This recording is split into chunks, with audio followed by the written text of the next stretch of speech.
Perkenalkan, nama saya Agustina Sidabutar, NPM saya 18110125, kelas SIP 1801, Estemik Budi Dharma.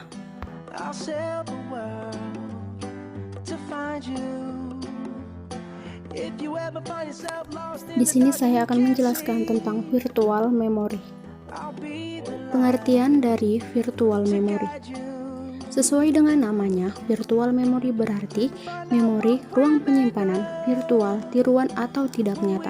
Jadi, virtual memory adalah sebuah sistem yang digunakan oleh sistem operasi untuk menggunakan sebagian dari memori sekunder yaitu hard disk, seolah-olah ia menggunakannya sebagai memori internal atau utama fisik yang dipasang di dalam sebuah sistem komputer.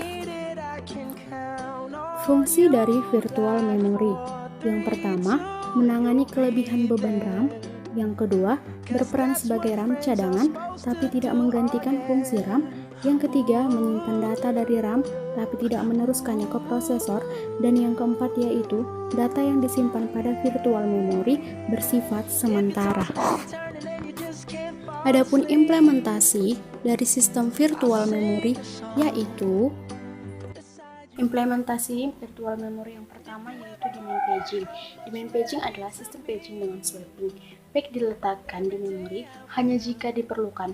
Hal ini menyebabkan kebutuhan I/O lebih rendah, kebutuhan memori lebih rendah, respon lebih cepat, dan lebih banyak user yang dibutuhkan. Cara untuk menghemat memori fisik adalah dengan hanya meload page virtual yang sedang digunakan oleh program yang sedang dieksekusi. Teknik di mana hanya meload page virtual ke memori hanya jika ketika program dijalankan, inilah disebut demand paging.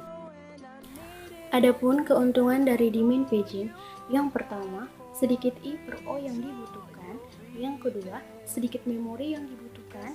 Yang ketiga, respon yang lebih cepat. Dan yang keempat, dapat melayani lebih banyak pengguna. Yang kedua yaitu page replacement. Page replacement diperlukan pada situasi di mana proses dieksekusi perlu frame bebas, tetapi tidak ada frame bebas. Sistem harus menemukan satu frame yang sedang tidak digunakan dan membebaskannya. Untuk membebaskan frame dengan cara mengisi isinya ke ruang swap dan mengubah tabel page yang menunjukkan page tidak lagi di dalam memori. Yang ketiga yaitu algoritma page replacement. Terdapat beberapa anggota algoritma page replacement. Yang pertama yaitu algoritma FIFO. Algoritma FIFO merupakan algoritma yang paling sederhana. Algoritma FIFO diasosiasikan dengan sebuah page tersebut ke memori. Bila ada suatu page yang akan ditempatkan, maka posisi page yang paling lama akan tergantikan. Algoritma ini tidak perlu menyimpan waktu pada saat sebuah page dibawa ke memori. Kemudian, algoritma optimal. Algoritma optimal merupakan hasil dari penemuan dari beladi anomali. Algoritma ini mempunyai rata-rata page default terendah. Algoritma optimal akan mengganti page yang tidak akan digunakan untuk periode dalam waktu yang lama. Algoritma ini menjamin rata-rata page default terendah untuk jumlah frame tetapi tidak sulit implementasinya.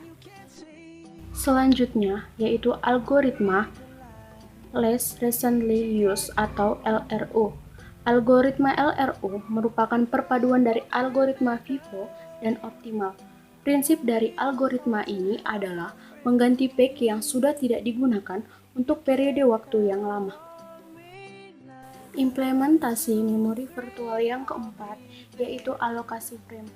Alokasi frame berhubungan dengan mekanisme alokasi sejumlah memori bebas yang tetap di antara beberapa proses.